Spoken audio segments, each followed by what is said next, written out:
Kryeministri Rama deklaron se nga viti tjetër nis indeksimi I pagave edhe në sektorin publik, përfitojnë rritje të gjitha kategoritë e punonjësve. Përplasje në parlament për barazin gjinore, Berisha akuzon mazhorancën se po shkatron familjen shqiptare, reagon Balla, ligji lufton diskriminimin. Qeveria përgatit fshirjen e detyrimeve tatimore të bizneseve deri në vitin 2014, falje të pjesshme edhe për borxhet e krijuara deri në vitin 2019.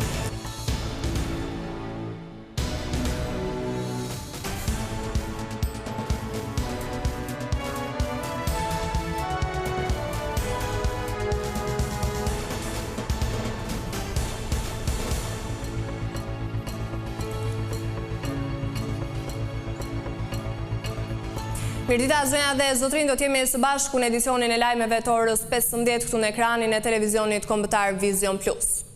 Kryeministri Rama ndau një tjetër lajm sa I takon projekt buxhetit 2026. Ai tha se nga viti tjetër do të ketë indeksim vjetor edhe për pagat e punonjësve të sektorit publik në të gjitha nivelet. Sipas Ramës, kjo është një politikë e re për rrogat e cila do të sjellë më shumë të ardhura për familjet shqiptare. Punonjësit e administratës, duke nisur nga ato të nivelit qendror apo vendor, do të kenë rritje të pagave. Ky vendimi I qeverisë u njoftua nga vetë kryeministri Edi Rama, I cili bëri me dijet dhe përfitimet për çdo kategori, të cilat do të korrektohen çdo vit në bazë të inflacionit. 10.600 punonjës shërbimi, sanitare, shofer, teknik, protokollist, arkivist, magazinier, do të përfitojnë nga rritja e pagës minimale me 10.000 lek të reja në muaj. Për specialistë administratës publike, rritja do të jetë 5.000 lek të reja. Mësuesit do të përfitojnë pagë 3.000 lek të reja më shumë në muaj. Rritje do të ketë dhe për bluzat e bardha, duke nisur nga infermierët e deri tek mjekët specialist. Nga 131.700 lek në 143.500 lek të reja në muaj, për mjekët në spitale nga 174.000 lek në 186.000 lek të reja në muaj, për infermierët nga 87.000 lek në 92.500 lek në muaj. E njëjta skem do të përdoret dhe për punonjësit e policisë. Për një punonjës me vjetërsi mesatare 15 vjet, sipas gradave, pagat rriten si më poshtë. Për inspektorët e thjesht, nga 80.500 lek të reja në 84.500 lek të reja, plus shtesa për kushtet e punës dhe ushqimit, që e çon pagën mesatarisht në 100.000 lek të reja. Për nënkomisarët, paga do të rritet nga 95.500 në 101.000 lek të reja. Për komisarët nga 105.000 në 110.600 dhe për drejtuesit e thjesht nga 130.500 paga do të shkojnë 141.450 lek të reja. Një ditë më parë, kryeministri Edi Rama njoftoi dhe rritjen e pensioneve të detajuar në buxhetin e vitit 2026. Shumica dhe opozita janë përplasur në parlament për projektligjin e barazisë gjinore. Sali Berisha deklaroi se ky draft është një sulm I hapur ndaj familjes shqiptare duke kërkuar tërheqjen e tij, ndërsa kreu I grupit socialist Auland Balla sqaroi se dokumenti nuk sjell gjini të reja, por lufton diskriminimin. Parlamenti u përfshin debatet ashpra mes mazhorancës dhe opozitës në lidhje me ligjin e ri për barazinë gjinore. Në qendër të debatit është futja për herë të parë e konceptit përkatësia shumëfisht. Koncept ky I cili sipas Partisë Demokratike godet familjen shqiptare, pasi për opozitën ka vetëm 2 gjini, burrë e grua. Por socialistët mbrojtën ligjin duke vënë duke se përkatësia shumëfisht nuk lidhet me gjini të reja. Një ligj kryekput ideologjik I cili bazohet absolutisht në përmbysjen e rendit gjinor, binar, shekullor dhe mbivjeçar, në përmbysjen e familjes dhe vlerave të saj, në përmbysjen e librave të shenjtë dhe moralit të tyre. Motra dhe vëllezër, burra dhe gra të këtij vendi. Përkatësia e shumëfisht është kur unë jam një vajzë e dhunuar, jam një vajzë e abuzuar seksualisht, jam një vajzë rome, jam një vajzë që jetoj në një lagje periferike dhe përkatësia shumëfisht e imja është që më kanë rënë mbi supet e familjes time të gjitha këto halle. Berisha replikoi në distancë dhe me ambasadorin e Bashkimit Evropian Gonzato, duke theksuar se një ligj i ngjashëm është rrëzuar nga gjykata kushtetuese franceze është refuzuar nga shumica e vendeve anëtare të BE-s. I kërkoj të nderuarit ambasador të nxjerrë cilat direktive Bashkimit Evropian e kërkon një gjë të tillë, sepse ky ligj nuk ekziston, është hedhur poshtë, nuk ekziston në 21 vende anëtare të Bashkimit Evropian. Sa i përket këtij sulmi sot, zoti kryetari i Kuvendit, ne do të depozitojmë kërkesë pranë Komisionit të Etikës së Kuvendit të Shqipërisë, që deputetin fjalë të japi shpjegime, por dhe Kuvendi të ndali një herë për gjithmonë sulmet. Në emër të opozitës, Sali Berisha deklaroi se ditën që shqiptarët do t'i besojnë qeverisjen e vendit, ai do të anullojë këtë ligj. Detyrimet tatimore të bizneseve deri në fund të vitit 2014 do të fshihen. Projektligji i Ministrisë së Financave parashikon gjithashtu zbritje me 50% të borxheve të krijuara pas 2014-s, por kushti është që pjesa e mbetur të shlyhet deri në mesin e vitit të ardhshëm. Ministria e Financave ka përgatitur projektligjin për paqen fiskale që parashikon fshirjen e borxheve tatimore dhe doganore të krijuara deri më 31 dhjetor 2014. Dokumenti, i cili ka hyrë tashmë në proces konsultimi me institucionet dhe grupet e interesit, synon të pastrojë llogaritë e vjetra dhe të lehtësojë bizneset nga detyrimet e pamledhshme. Fshihen plotësisht detyrimet tatimore të papaguara, direkte apo indirekte, që i përkasin periudhave tatimore deri më 31 dhjetor 2014, të cilat rezultojnë të regjistruara në llogaritë tatimore të tatimpaguesve apo në kontabilitetin e administratës tatimore, përveç kontributeve të sigurimeve shoqërore dhe shëndetësore. Të gjitha detyrimet e krijuara nga 1 janari 2015 deri më 31 dhjetor 2019 do të përfitojnë zbritje detyrimi në varësi të mënyrës se si paguhen. Në nenin 6 të projektligjit thuhet se do të shuhet 50% e detyrimit tatimor nëse pjesa mbetur prej 50% do të paguhet me një kës brenda 30 qershorit të vitit 2026. Ndërsa kategoria tjetër me borxhe nga 1 janari 2020 e deri në fund të dhjetorit 2024 do të përfitojnë faljet i gjobave dhe kamatave nëse i paguajnë të gjitha detyrimet tatimore brenda vitit 2026. E njëjta gjë vlen edhe për detyrimet doganore për këtë periudhë.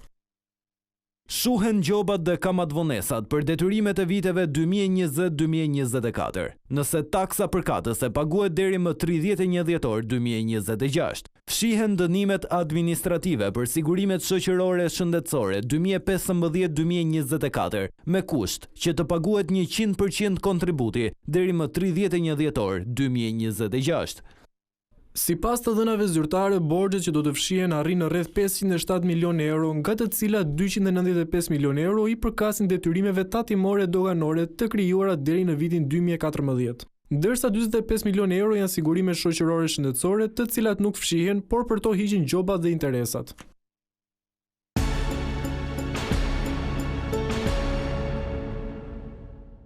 Socialisti Ervin Ceca dhe Pavlo Shkarpa, i mbështetur nga opozita, do të garojnë të dielën për të fituar Bashkinë e Beratit. Ata tregojnë projektet e tyre duke premtuar më shumë ndryshime pozitive për qytetin. Pak ditë para zgjedhjeve të pjesshme të 9 nëntorit në Berat, socialistët kërkojnë të ruajnë drejtimin e bashkisë me Ervin Ceca, ndërsa përballë tij, biznesmeni Pavlo Shkarpa, i mbështetur nga opozita, kërkon të bëjë ndryshimin si kandidati që do të kthejë djathtas elektoratin pas më shumë se 20 vitesh që ky qytet voton majtas. Gabimi im për kandidat për kryetar bashkie është nga fakti që unë e njoh qytetin e Beratit. Dhe kur e njeh qytetin e Berat, do dhe ta ndërtosh atë qytet. I premtoj që t'i kthej këtij qyteti identitetin, t'i kthej shijen, por dhe kurorës, pra gjithë fshatrat që ndodhen mbi Berat, t'i jap edhe atyre një zë. Ervin Ceca, i cili aktualisht është kryetar në detyrë pas ndërheqjes së Ervin Demos për të marrë mandatin e deputetit, thotë se rruga për të është e qartë. Unë kam dhe një eksperiencë thuajse 6 vjeçare në drejtim Këshillit Bashkiak qytetit. Dhe patjetër është një detyrë që më ka dhënë mundësinë të njihem me sfidat dhe nevojat e komunitetit. Vërtet mund duket një mandat i shkurtër për një vit e gjysmë, por mos të harrojmë që ky mandat i është besuar me votën e qytetarëve, ish kryetarit bashkisë zoti Demo dhe Partisë Socialiste në vitin 2023. Pra vizioni ka qenë i qartë, rruga në të cilën duhet të eci qyteti është e qartë, kështu që unë patjetër që do të siguroj vazhdimsinë e punëve në qytet. Por a i druhet se ca një pjesëmarrje të ullet në zgjedhje? Qytetarët e Beratit e kanë treguar gjithmonë që kur vjen puna për fatet e qytetit, ata kanë ndjeshmërinë e duhur. Kështu që unë jam i bindur që edhe në datën 9 ata do të drejtojnë masivisht në kutitë e votimit dhe ne do të kemi patjetër një pjesëmarrje të kënaqshme. Ndërsa Shkarpa thotë se pavarësisht mbështetjes nga PD dhe dikur nga bindja demokratike, partia e tij është Berati dhe kjo është shtysa e tij më e madhe. Partia ime është Berati, nuk ka parti Pavlo Shkarp. Unë atëre e pranova bindjen demokratike, por gjithmonë ky qytet tashmë është pak i vështirë, sepse partia që ka 27 vjet që menaxhon këtë qytet, pra Partia Socialiste, e ka blinduar. Pra ne jetojmë në një qytet që Partia Socialiste kontrollon gjithçka.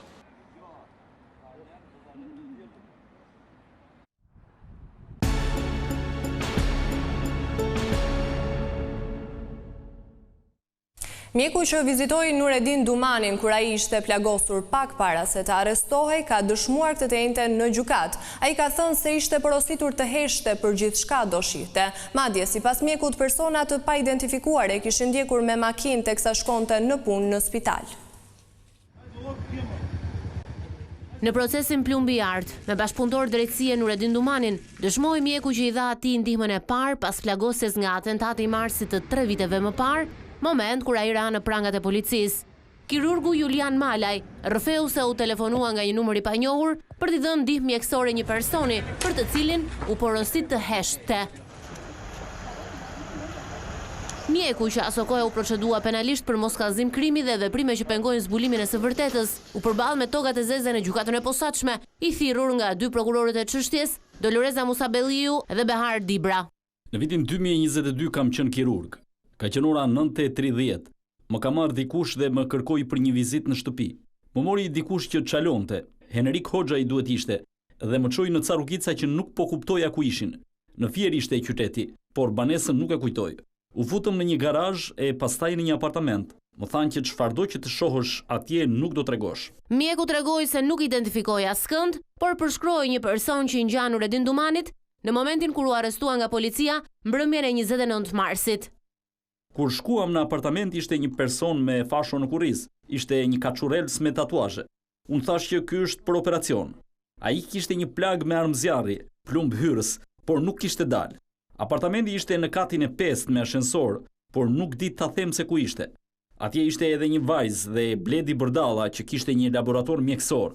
As një minutë nuk zgjati qëndrimi im aty. Kur shkova në spital pash një makinë që më vinte nga pas, edhe në shtëpi shkova me frikë. Nuk fola me personin që ishte plagosur. Mbi automjetin e Nureddin Dumanit, atë ditë u qullua mbi 20 herë. Ngjarja ndodhi në fshatin Papër të Elbasanit. Edhe Dumani u përgjigj breshërisë me plumba, por më pas braktisi makinën dhe u largua nga vendi i ngjarjes drejt shtëpisë ku edhe mori mjekimin e parë, derisa policia ra në gjurmët e tij. Arrestimi i Nureddin Dumanit e bëri atë një nga dëshmitarët më të rëndësishëm të prokurorisë së posaçme, që zbardhi krimet të paktën 12 viteve të fundit, ku protagonist ishte ai dhe emrat më të kërkuar nga drejtësia shqiptare. Ministre e Infrastrukturës dhe Energjetikës Belinda Balluku inspektoi këtë të njëjtën në stacionin Tirana 2, ku është realizuar një investim për rritjen e kapaciteteve transmetuese të energjisë. Projekti synon përmirësimin e furnizimit me energji për rajonin e Durrësit dhe gjithë zonën jugperëndimore të vendit. Balluku theksoi se operatori i transmetimit mbetet hallka më e rëndësishme e sistemit energjetik pasi lidh Shqipërinë me vendet fqinje. Ajo shtoi se gjatë verës për shkak të rritjes së ndjeshme të kërkesës për energji, rrjetet rajonale kanë qenë të mbingarkuara, ndërsa Shqipëria po vijon negociatat me Italinë për ndërtimin e linjës nënujore të energjisë që do të lidh direkt dy vendet.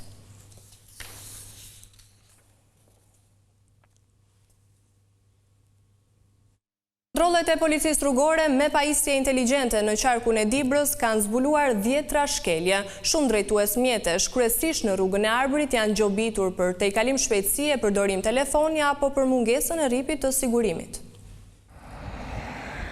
10 drejtues mjetesh janë dëshkuar për shkelje të ndryshme të kodit rrugor gjatë kësajt e enteje në rrugën e Arbërit. Njësia operacionale për sigurinë rrugore në varësi të drejtorisë së policisë rrugore u ndal në qark undibër, kryesisht në rrugën e Arbrit, në pikat e zeza ku ka patur aksidente së fundmi.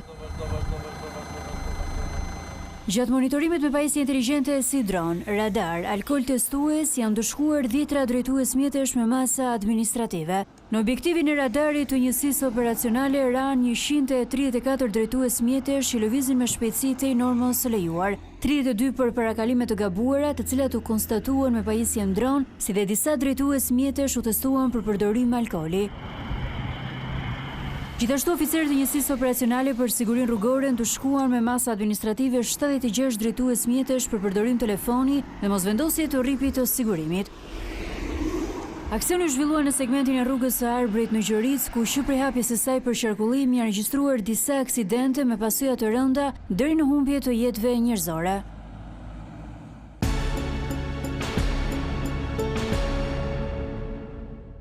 Edhe këtë vit, kolonia e piktorëve të vegjël është ndalur në kolonja. Ata janë vendosur në zona të ndryshme duke fiksuar në telajo pejsazhet më të bukura të zonës. Për të 7-in vit me radhë në Kolonjë mbahet kolonia e piktorëve të vegjël, të cilët hedhin në telajo vendet më të bukura të krahinës së njohur. Këtë vit kanë qenë 23 fëmijë të grupmoshave të ndryshme që kanë pikturuar Ersekën, Rehovën, Borovën, Shelegurin dhe Leskovikun. Të gjitha punimet do të paraqiten në një ekspozit në qendër të qytetit të Ersekës nga kolonia, e cila është e vetmja e kësaj moshe në vendin tonë. Sera e dytë që vi, kam qenë edhe vjet në këtë aktivitet. Më pëlqen shumë të pikturosh me të njihesh dhe me miq të tjerë nga rrethi nga qarku i Korçës. Takojmë përsëri këtë vit. Unë jam 14 vjeç, jam Alisa Zavalani dhe kam rreth 3 vjet që pikturoj. Jam 14 vjeç edhe kam 9 vite që pikturoj. Berti Çaushi, një nga mësuesit e pikturës në këtë koloni, thotë se fëmijët vinë nga gjithë qytetet e qarkut të Korçës. Është edicioni 7 i piktorëve të vegjël, koloni që organizohet në kujdesin e qarkut të Korçës dhe të Bashkisë Ersek. Marrin pjesë si zakonisht 23 fëmijë nga të gjitha qytetet e qarkut tonë. Kryesisht punojnë teknikën e akuarelit në pejsazh edhe vizatim. Në gjithë këto vite pothuaj kemi krijuar një fond për të çelur një galeri të veçantë të piktorëve të vegjël, e cila do të ishte plus për qytetin tonë, edhe nuk kanë rrethet e tjera. Para kësaj kolonie me piktor të vegjël, në Kolonjë është mbajtur vjeshta e artë e Kolonjës, ku 45 piktor profesionist nga trojet shqipfolëse kanë hedhur në telajo bukuritë e kësaj zone. Ergjys Zhabjaku ka ardhur para publikut me ekspozitën e tij të quajtur Prani në Galerinë e Artit Bashkohor. Ai ka paraqitur shumë fotografi që i kushtojnë përditshmërisë së jetës urbane. Këtë të mërkur, Galeria e Artit Bashkohor në Tiranë u mbush me dritë, zëra dhe hapa të shumt vizitorësh. Në muret e saj u çel Prani, ekspozita e fotografit Ergjys Zhabjaku, një projekt i kuruar me kujdes, që sjell jetën e përditshme në fokus dhe ofron një udhëtim vizual të veçantë. Që në momentet e para, hapja u shndrua në një takim të shumë botëve, artist, kurator, figura të kulturës, student dhe dashamirës të fotografisë. Për artistin, kjo ekspozitë është rezultati një procesi krijues të gjatë dhe dinamik. Ndihem e para emocionum, them drejtën, edhe e dyta i lumtur sepse më në fund arrita të bashkë diçka nga mendësia deri në përfundim. Ne kur mendojmë për fotografinë, mendojmë fotografia është një plan solo, është vetëm një frame. Fotografia nuk ka njëjtin kuptim me videon, me filmin, me dokumentarin e tjerë.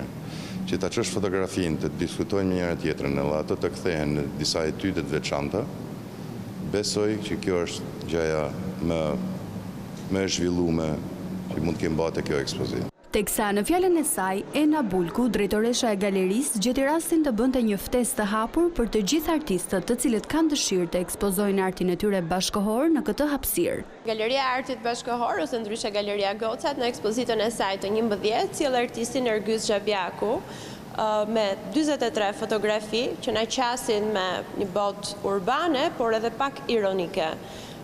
Tani më, Galeria Gocat është e njohur në misionin e saj për suportin ndaj artistëve, të cilët mund të ekspozojnë falas në hapësirat e saj, e suportuar nga Fondacioni Mane, mirëpret të gjitha propozimet e artistëve për të shprehur propozimet e tyre bashkohore nëpërmjet artit bashkohor. Mbështetja e Fondacionit Mane, i themeluar nga Samir Mane, bëri të mundur këtë herë që ekspozita Prani të merrte jetë, ndërsa vetë Galeria e Artit Bashkohor Tiranë kontribuon vazhdimisht në zhvillimin e botës artistike dhe në përfshirjen e publikut ardashës. Ekspozita Prani do të qëndrojë e hapur për publikun pa pagesë deri më 7 dhjetor në hapësirën e Galerisë së Artit Bashkohor Tiranë.